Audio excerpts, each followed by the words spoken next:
Community Development Council. This is Family in Focus, Mondays at 12 noon on PHLV Radio. Hi, everyone. Welcome to Family in Focus, a weekly conversation about the Asian American experience. I'm your host, Patranya Poonswan, and today our show is going very Asian, even more Asian than normal. We're going very Asian. We're going to talk about this movement that has just spread so quickly just in the last few weeks. It's pretty amazing. And I'm so honored to have our two special guests with me today. We have Michelle Lee. She is an anchor reporter at the NBC News affiliate in St. Louis, Missouri. And also we have Gia Vang, the morning anchor at the NBC affiliate in Minneapolis, Minnesota. And I'm so excited about this show because both Gia and Michelle are also friends of mine. We're also fellow members of the Asian American Journalists Association, AAJA. So thank you so much, ladies, for both of you being here today. About this, Patranya. So good to see you. So good to see you. And Michelle, you, oh my goodness, I have not seen you. We actually worked together, me and Michelle, in Seattle, Washington. We were friendly competitors. We were actually at different news stations when I was a reporter in Seattle. Michelle, how are you? It's been a crazy but great couple of weeks, right? Oh my gosh, it's been really crazy and kind of terrifying. Really good. It's been overwhelming, as I'm sure you can imagine. You know, it's just been a lot of sleepless nights, trying to think of like, okay, how do I respond to this? Should I respond to this? I feel like, Patranya, you would have done a really good job if you were in this position because you have always been like a PR machine, you know, working, you know, with you as a co-chair of whatever, what was it, events? What do we do at AAJ? I think we were like director of events for the Seattle chapter. I don't even know. We did everything.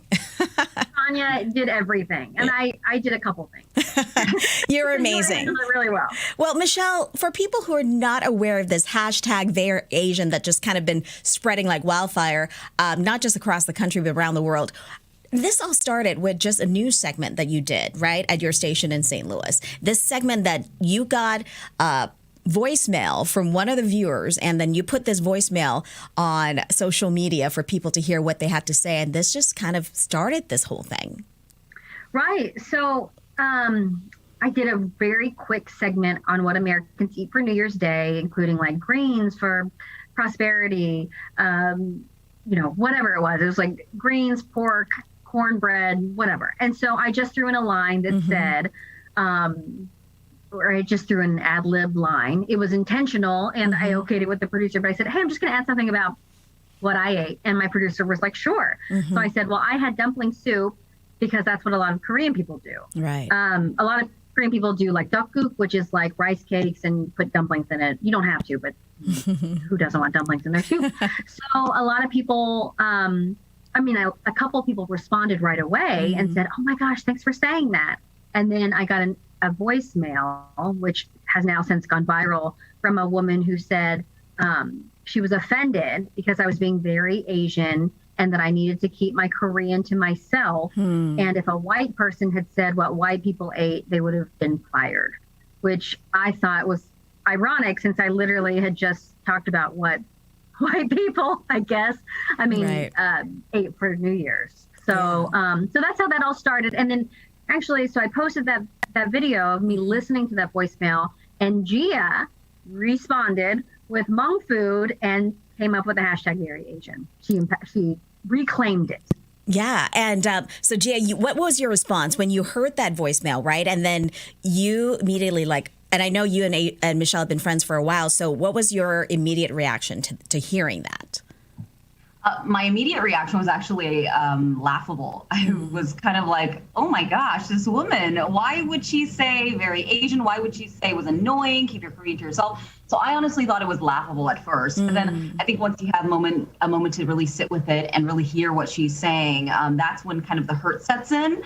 And you're a little like, what the heck is wrong with being very Asian? And so every time I listen to that voicemail and we get to that part where she says she was just being very Asian, I get like this reaction in my body. And so I knew that I wanted to, in the moment, I think just like Michelle said, reclaim the words and really take it and make it a celebratory thing instead of a what it sounded like the caller did to it was make it a derogatory thing. Right. And so I was like, let's turn it on its head and let's make it a celebratory thing. And then Michelle responded with, can this be a t-shirt or something? And it was, for me, a resounding yes. And also we saw the Twitterverse and social media like IG just respond and said, absolutely, we're down for this. So how can we help?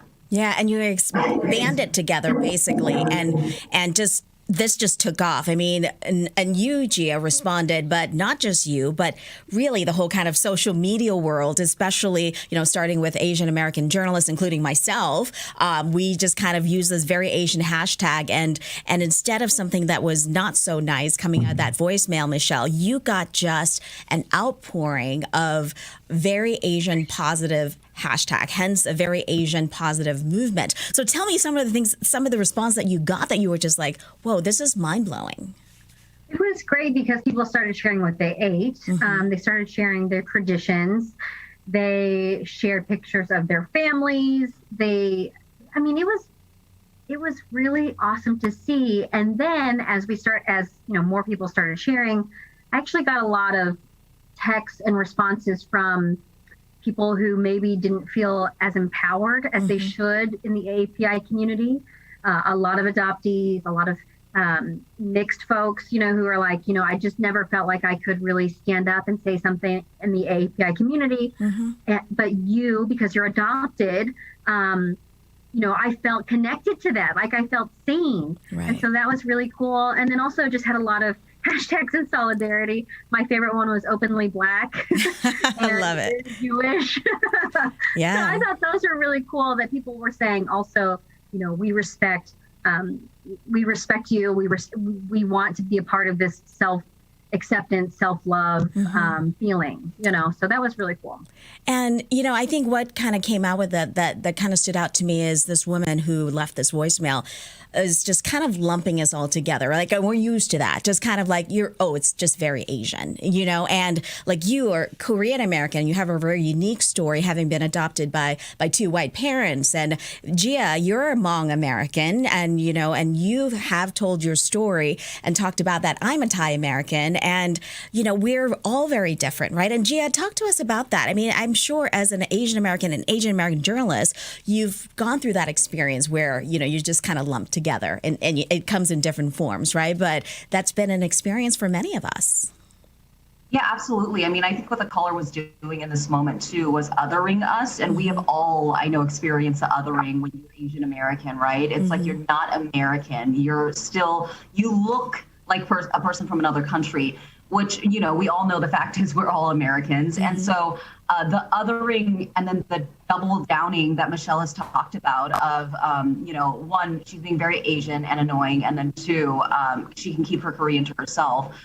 That was kind of just another way, I think, of this woman and caller doubling down on how she felt. And I think the way in which Michelle put it out there to the world, why it feels like it resonates so much is because Michelle and I have talked about coming out of this horrible 2 years of Stop AAPI Hate or Stop Asian Hate, and making it kind of a celebratory thing. And I think that's what people are really wanting to do too, is celebrate being Asian and being very proud of being Asian. And also, as I think about it, I'm like, you know what? It was the way that Michelle did it too, and that Michelle, what you did was you just put it out there. You didn't say anything. You put the voicemail out there, but also you didn't cancel anyone. You didn't out her. And so I think that people felt like a connection to that, because they were like, yeah, I am like an Asian American and really proud. And even if we all know that there are issues within our own Asian community of, not Asian groups, like smaller Asian ethnic groups not being seen. And a lot of the conversation is around East Asians and whatnot. And I think in those moments, I at least felt a togetherness and felt like a sisterhood to Michelle and a sisterhood to some of the other AAPI journalists or Asian people who have gone through something that was very similar. Yeah. I love that. I love that, Gia. And Michelle, talk to us about that, because it's just this, I feel like this conversation has been around, right? Where we felt like either, veiled or unveiled racism that's out there in many ways. So why do you think at this particular time, this particular message is getting out there and just getting so much response from so many people? Well, I think within the API community, like Gia said, for the last 2 years, we've been on the defense. We've been like, stop hurting us. Please don't hate us. Like we're saying, we're coming at it from a very defensive perspective, almost, I don't want to say victim, but in many ways, from a victim point of view. And then when this woman did that and Gia used the hashtag and it flipped, it was really like, no, we're coming into 2022 strong and proud. And I think everyone can relate to the idea of wanting to love themselves. And when you love yourself, I mean, it's something so simple, like when you have self-acceptance and you have self-love, you can be a better person for everybody, right? And I think also just, I didn't cancel her because I'm not a perfect human being and I don't believe in that. And my parents, I have a hard time talking about my white spaces because that's how I grew up. And so I know that there are good white people in my life who would die for me, and like, you just can't cancel white people because they are white, So for me, I come from a very, honest perspective of like, well, my parents would have done anything for me. And so, they did everything that they were told to do from the adoption agencies. And back in those days, adoption agencies told people assimilate your children. What does that even mean? So we were assimilated into white culture at no fault of my parents. Right. And at the same time, I think a lot of Midwest Asians feel that way. I think a lot of children who are mixed feel that way. There are so many of us who just don't fit one narrative that has been spoken for us, and I think that's why, I don't know, maybe that's why now made a difference. And maybe that's why it made a difference now, because we have been kind of spoken for the last 2 years. Yeah, and what I love about this same very Asian hashtag that's going around, but with that, people are tweeting their own stories, stories that are very different kind of Asian American experiences that they went through. And Gia, I'm sure you've been hearing from your community. I know Minneapolis is huge for like the Hmong community, right? And a lot of those stories came out when Sunisa, the gymnast, came out, and she became kind of the face of your community, and people started learning about the Hmong community maybe they've never heard before. So I think this is the kind of the time when all kinds of stories started coming out. Yeah, I mean, it was such a big year. 2021 was so big for Hmong people in general. I mean, we had Sunisa Lee, which was like a world stage. We also had, our first Hmong male anchor in Des Moines, and that was a huge deal as well. And so I think there was a lot of Hmong pride, but I think also there's been this like sense of, yeah, I have Asian pride too, but how do I fit as an ethnic group that doesn't get a lot of play into this conversation that's happening about Asian people and Asian Americans, I should say. And so I think when this came out, and when people see that there's people like Michelle and people like me leading an effort like this, which, Michelle, we all have unique experiences. Michelle is a transracial adoptee, and then I as a Hmong person coming from a very specific ethnic group. I think they see that, oh, I am a part of this conversation too, and I can also be very Asian and very proud. I just don't have to be very Hmong. And so I've heard so many stories, and I've, gone through all the different orders that we've had, and there have been a lot of Hmong people, and I've been so heartened to see that they're resonating with very Asian. Yeah, and what Gia's right, and what Gia's talking about, if people haven't heard, Gia and Michelle, after this whole very Asian movement came about, they just started this, very Asian merchandise that were going around, that people can buy T-shirts and hats and sweatshirts and all these merchandise that came about of their efforts. All the proceeds go to benefit the Asian American Journalists Association. So, Michelle, talk to us about this, like how that conversation came about and how you guys came up with this idea to do this. Well, really, I mean, Gia is the one who is, I think, the mastermind. I don't know like what the right word is. In a good way, yes. all I said was, I feel like this should be a t-shirt or something like that. And Gia had it ready to go. She had, what do you have, Gia? Like 5 maybe? I mean, 5 shirts. There were a handful of shirts that were ready to go that night. But, you know, I don't know what you were seeing, Gia, but like back here at the station in St. Louis, I was feeling a lot of pressure. Like, okay, we can't just launch it. I've got to talk to somebody. So we talked to, you know, we went through legal or whatever to make it happen. And then that took a couple of days. But if it was, I mean, really, we could have had it out like on January 1st, or I mean, January 2nd. Yeah. And Gia, you had and that was really cool because Gia, you had this kind of venture going anyway, kind of on your end, but just to see this come together, this was just kind of like it's meant to be in some ways, right? When this happened. Right. And you know what? I mean, Michelle had the idea as she put it out there of like, this should be a t-shirt or something. But I think what we did was just followed what people were saying online. And they were like, we would buy this. We would totally support. And so I think we wanted to still ride the momentum because it was really important to amplify this like very hashtag campaign. And so we wanted to just make sure that we didn't miss the pocket. And so I got my partner, Jordan, involved, and he is super knowledgeable about the space, luckily. And we sat on a Sunday afternoon and just threw some designs together. Michelle, I was messaging her throughout the day, being like, do you like this? What should we change? And she'd be like, can we add a dumpling here? And so it was a very quick thing because we wanted to, we felt moved by what happened and we wanted people to know that we were hearing them. So it also was like powered by the people, I would say. Yeah, and I love it. And you can go to this website, veryasian.us, just to see what you've been doing there. I know you had a pop-up campaign. I know you have some exciting things coming up. But Michelle, I wanted to talk about this because when these the merchandise just started going off, and there are some people who said, I'm not Asian. Can I still wear this merchandise? Can I do something else? I mean, what was your reaction to that? Well, okay, so this is ironic, and not ironic. This is funny because I was talking to someone we both know, and maybe you know her too, Gia, but Mimi Jung is a dear friend of mine. She's a morning anchor in Seattle. And she was like, I don't think people can wear it unless they're Asian, you know? And I was like, but I'll take your money. So I think you can wear it, you know, but I totally understand.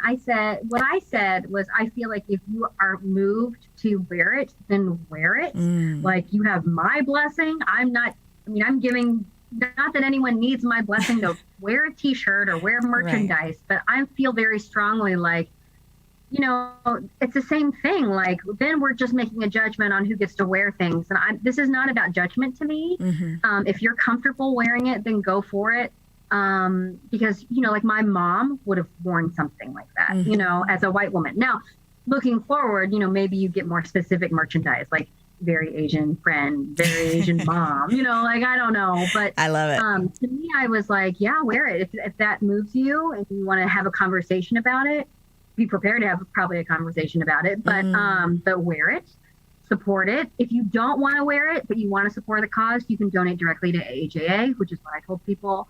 But I would say that there are a lot of people who have different opinions, and that's everyone's right to have an opinion. So I'm supportive of both sides. Yeah. And just looking back, Michelle, I mean, this started so powerfully, just kind of the emotional factor that came with it. You talked openly about how it was really painful in the beginning. Tell me about your feelings now, just kind of going through this. And I know it's still surreal for you in so many ways, how this movement is just kind of just spanned. But what are you feeling now? And what are you seeing that's kind of evolving into in the future?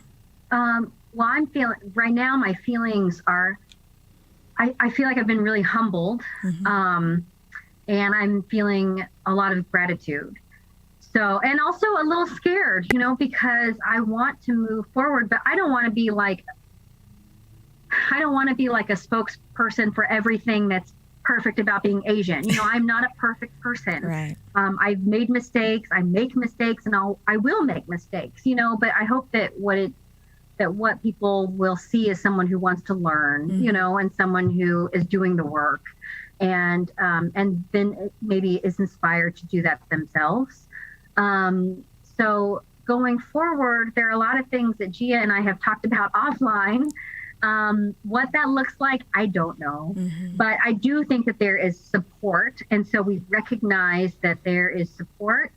And we recognize, because we work in news, that there's a cycle. Yeah. So we should, we're trying to think about ways that we can make a meaningful change and a lasting change, but we don't know what that looks like yet. Well, and Gia, as a journalist, I mean, we're all journalists here talking about how this is, as a hashtag, but in a way, this is kind of changing the way that people are seeing maybe this term or the way they think about Asian Americans. As a journalist and the way that you do your stories and your work every day, how has this changed you? I think just knowing that people are starting the conversation, that I get emails at work saying, hey, I heard your interview on this, or I heard that you're doing this project, and I just want you to know that I'm in full support of it. And so seeing me as a full human, I got this email too the other day of a guy saying something about, when you first got there, I saw that you were an Asian anchor. I'd never seen an Asian anchor. And he wasn't of Asian descent, according to his email. And he was like, at first I was like, I've never seen an Asian anchor. And then, so that wasn't on his mind when I first arrived. But then now that I've been here for 2+ years, going on 3, he said, now it's just a normal thing to see you on TV. And I don't think about like you being Asian. And that's that is like part of the point too, is that, we want to be accepted in our full humanity and just a human in general. And also, when I say I'm very Asian and proud, like I want people to understand that, yeah, that's cool too, because Right. I only over here, I'm very Scandinavian and proud or something, right? and that can be, that all can be okay. We all can live in this world where we can be super proud of our cultural heritage and also accept and embrace other people and want to learn more about them. So I think as a journalist, it has taught me that I just need to give people a little bit of like grace sometimes to learn more. And also it's about finding my voice too in a newsroom and in a place where I think the spaces haven't historically been for us to speak up and say the things that's on our mind. So Yeah. I think finding my voice as a journalist has really, in the last 2-3 years, has really been a journey. And I'm so excited that we started 2022 off like this, because Yeah. it is a way of finding my voice. Yeah, and to wrap this up, and to kind of follow up on what Gia was saying, Michelle, about how, now that we're being looked at in maybe in a different way as a journalist, and we always want to have that space to tell our stories. And Michelle, I know your station has been so supportive and giving you this kind of platform to kind of talk more about this embrace. Anything that you want to put out there, any kind of stories you wanted to do, what kind of came out with this that you just want to put out there? Now, I know you're a mom, you're a wife, you come from such a complex, cool background. What story would you like to do out of this? If you can go out there and do a story right now that would reflect this very Asian movement, what would be a cool story for you? That's a really good question. I think for me, like living in St. Louis, and I'm sure that this relates to other cities, is that we need to find and celebrate AAPI voices in our communities. A lot of people in St. Louis, I think, well, I should say a generalization about St. Louis is that it's black and white and nothing in between. And if you talk to Asian folks around here, they'll say, but we've been here for 3 generations. We've been here for 4 generations or whatever, People feel like they've been unheard and unseen in St. Louis.